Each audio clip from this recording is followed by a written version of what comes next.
My name is Corley Holbrook. I'm a peanut breeder with the USDA ARS, located here on the Georgia campus in Tifton. Gave you my introductions, and what I'd like to do just over the next few minutes is give you a brief update on the latest information from our breeding program.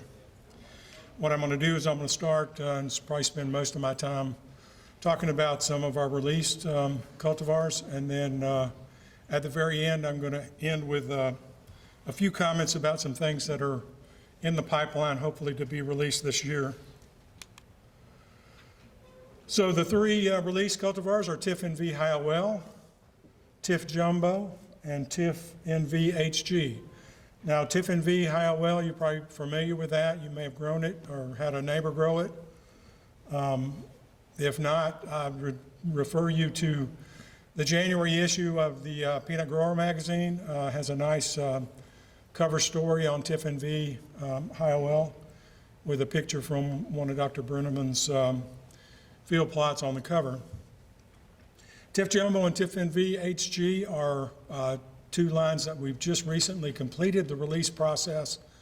So seed will not be available this year. It's still in the seed increase stage of that, but I'm going to give you some information on those. So all three of those varieties have this gene from wild species of peanut that confers near immunity to the peanut root knot nematode. So this is a field, actually this is an old slide that Tim Brenneman shared with me. At the time it was Tifgard being grown here in this field with a high nematode pressure. This is Tifgard and some other varieties. No nematicide, and Tim refers this to the Green Island effect. So there's a Green Island with Tifgard, there's a Green Island, there's a Green Island. It's a striking level of resistance. All three of those cultivars have that gene, or that introgression. So TIF NV High-OL, basically what we did is we took Tifgard and we created a high-oleic version of Tifgard. We crossed Tifgard with Florida 07, got the nematode resistance from Tifgard, the high-oleic from Florida 07. About the time that we released Tifgard, we were working with some growers down in Levy County in Florida, and they asked me if we had a Virginia type that also had nematode resistance, and because they had some Virginia contracts, and I said, well, we don't have one, but I'll make a few crosses and see what happens. And TIF Jumbo is what happened. It's a Virginia type cultivar. It has the high-oleic characteristic and nematode resistance. And I would like to say here that I work very closely with Dr. Peggy Akins and Juliette Chu here in Tifton, and they have really brought a lot of marker-assisted selection to our breeding program, and so we use marker-assisted selection to get the high-oleic and the nematode resistance. We are now using marker-assisted selection for many characteristics. TIF NV HG, it's a runner type, high-oleic, nematode resistance with higher grade. And basically, TIF NV HG is what I consider to be an improvement over TIF NV High-OL. In general, it has higher yield than TIF NV High-OL, although I don't claim that because we can't consistently, statistically show that difference. But we can pretty consistently show a difference in higher grade. So it has a consistently higher percent TSMK in comparison to TIF NV High-OL, which is why we call it TIF NV HG for high grade. So I want to show a little data here. I'm going to show some Georgia variety trial data and then some Alabama variety trial data. This is the data from the Virginia type cultivars. And these are the ones that were included: TIF Jumbo, Georgia 11J, Georgia 19HP, and Bailey 2. And what Georgia does is if a cultivar has yield that is not statistically different than the top yielder in the test, then it gets a bold number. So everything in bold is in the top group and not statistically less than anything in the top group. So you can see TIF Jumbo was in the top group for 2021, the 2-year average and 3-year average in irrigated and in dry land, and for the combined, it was in the top group. And this compares very favorably to the other 3 Virginia types in those tests over those years. Looking at the runner types, and what I've done here is, of course there's more varieties than this in the trial, but what I did was I pulled out the 3 varieties that are high oleic and nematode resistance, Tiffin VHG, Tiffin V High-OL, and Florida and Georgia Nut 14N, and of course we included Georgia 06G as a check, standard check. Once again, the bold numbers are when it's not significantly different from the high yielding group. And so you can see Tiffin V in irrigated and dry land, and over the combined 3 years, performed very well, especially in comparison to the other 2 nematode resistance and high oleic varieties. Okay, so this is TSMK, and the comparison here is Tiffin V high grade in comparison to Tiffin V High-OL. So you can see Tifton irrigated was 2 points higher. Tifton dry land, it was a half a point higher. Plains irrigated was a point higher. Plains dry land was 2 points higher. So that's what I'm saying when I say consistently, pretty consistently, it has higher grade in comparison to Tiffin V High-OL.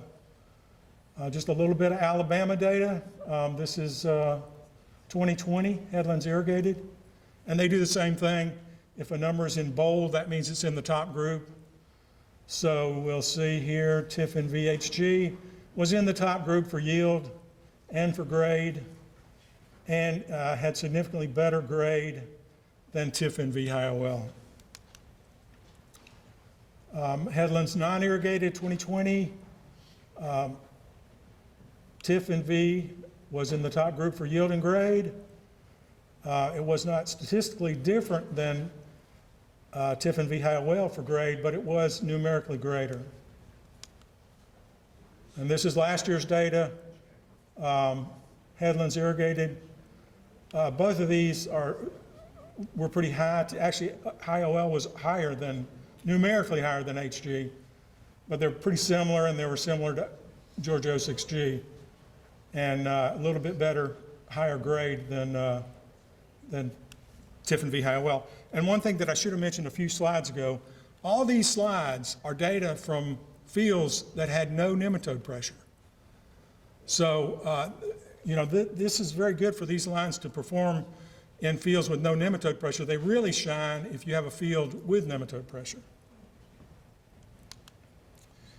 The grade data is not available for headlands non-irrigated yet, but in this case, HG was in the top group, compared very favorably with 06G, numerically greater than Tiffin V High-OL. Once again, just some data showing better grade than High-OL numerically, and 3 points more TSMKs. All right, so that's it for that data. Now I want to just take a couple of minutes and update you on what I've been talking about for a couple of years, and that's to introgress some major genomic regions from a wild species into a cultivar that will convey an extremely high level of resistance to leaf spot. And we talked about this last year. We do 3 different trials, one trial with a full fungicide spray, one trial with no fungicides, and then we do one other trial just in case we need some control of white mold. So we do one application of Convoy at 60 days after planting.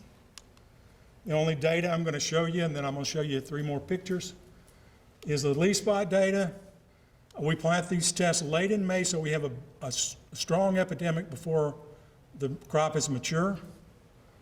And so these are basically dead. 13M and 16HO are almost dead. The other cultivars are highly defoliated, but you can see down here, this is an extremely high level of resistance for the situation that I just said, planted late with no fungicide sprays. So I'll tell you what we're going to do. I'm pretty sure, 99% sure, we still got a little data coming in. We're going to release CB1 as a high oleic runner type that has extremely high levels of resistance to leaf spot. CB2 is a normal oleic runner type with leaf spot resistance. And CB7 is a high oleic small seeded runner with high levels of resistance to late leaf spot. And then just a couple of pictures. Here's what I'm seeing. This is CB1 132 days after planting compared to 13M. CB2 135 days after planting compared to Georgia 13M. So now, do we have the yield? Well, the data says yes, we do, and here's some pictures that also say yes, we do.